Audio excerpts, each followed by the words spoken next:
കാക്കയുടെ ക്രൂരതയിൽ ജീവിതം ഹോമിക്കപ്പെട്ട ഒരു കുടുംബമുണ്ട് തിരുവനന്തപുരം മുരുക്കുംപുഴയിൽ. ഭാര്യയ്ക്കും മക്കൾക്കുമൊപ്പം ഉത്സവം കണ്ടുനിന്ന മനുഷ്യനെ ഒട്ടും മൈത്രിയില്ലാതെ വളഞ്ഞിട്ടടിച്ച പോലീസ്. തടിമിൽ ജോലിക്കാരനായ മനുഷ്യന്റെ കൈയും കാലും തല്ലിയൊടിച്ചു. വരുമാനം മുടങ്ങി ജീവിതം ഇരുട്ടിലായി. 4 മാസമായിട്ടും അവരുടെ പരാതി പോലും കേൾക്കാൻ കേരള പോലീസ് തയ്യാറായിട്ടില്ല. മർദ്ദനത്തിന്റെ കാരണവും അവ്യക്തമാണ്.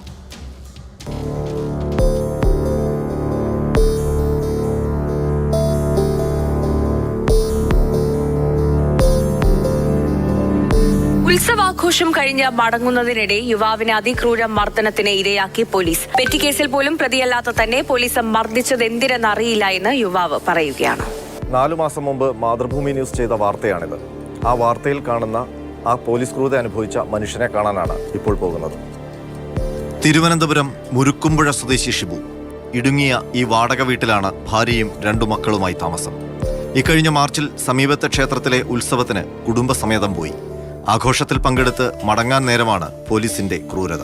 ഒരു കാരണവുമില്ലാത്ത മർദ്ദനം. ബാക്കിൽ നിന്ന് അടിയെന്ന് വെച്ചാൽ എൻ്റെ അല്ല മിന്നലടിക്കില്ല സാർ, മിന്നലടിക്കും കണക്ക്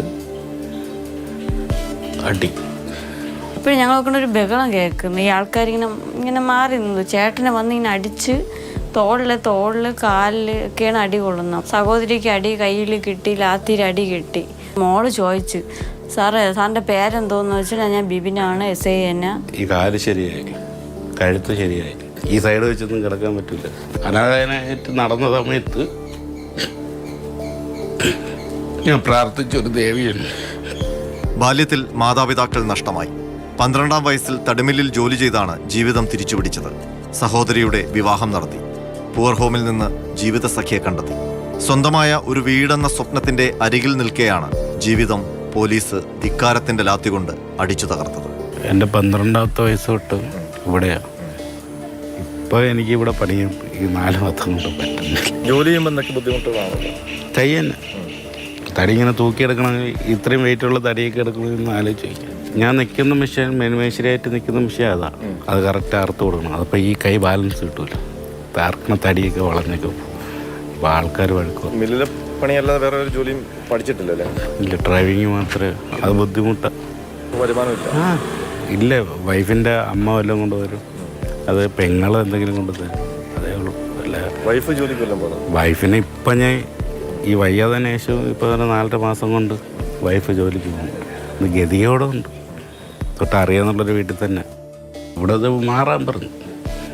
വാടകയൊന്നും കറക്റ്റായില്ല ഈ വയ്യാതതിന് ശേഷം. പിന്നെ ലോൺ കിടപ്പുണ്ട്. ഇത് തന്നെ വാടക വീട്ടിലാണ് ഞങ്ങൾ കിടക്കുന്നത്. ഇനിയിപ്പം ഈ ഓണത്തിന് തന്നെ അവർക്ക് മാറിക്കൊടുക്കണമെന്ന് പറഞ്ഞ് എല്ലാം കൊണ്ട് ആകെ ബുദ്ധിമുട്ടിലാണ് ഞങ്ങൾ ഇരിക്കുന്നത്. ഈ പോലീസ് ഇങ്ങനെ ചെയ്തുകൊണ്ട്. എന്തിനു വേണ്ടിയിട്ട് അടിച്ചെന്നാണ് ഞാൻ ചോദിക്കണം. ആരെയൊന്നും എന്ത് മേടിച്ചിട്ട് അടിച്ചു? അല്ലെ എന്നെ ഇങ്ങനെ അടിക്കേണ്ട കാര്യം എന്ത് സാറേ?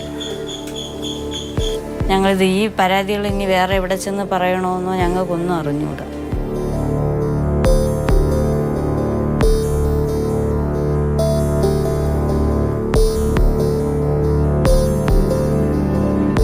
ഷിബുവിൻ്റെ ദുരിത ജീവിതം കണ്ടുകൊണ്ടാണ് ഞങ്ങൾ ഈ വീട്ടിൽ നിന്ന് ഇറങ്ങുന്നത്.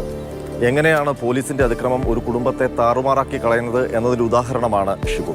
ഇതൊരാളുടെ മാത്രം കഥയല്ല. സേനയിലെ ചില ഉദ്യോഗസ്ഥർ നടത്തുന്ന ഈ ക്രൂരതയുടെ തിക്തഫലം അനുഭവിക്കുന്ന ഒരുപാട് പേർ ഈ കേരളത്തിലുണ്ട്. ശ്യാമിനൊപ്പം R. അനന്തകൃഷ്ണൻ, മാതൃഭൂമി ന്യൂസ്, തിരുവനന്തപുരം.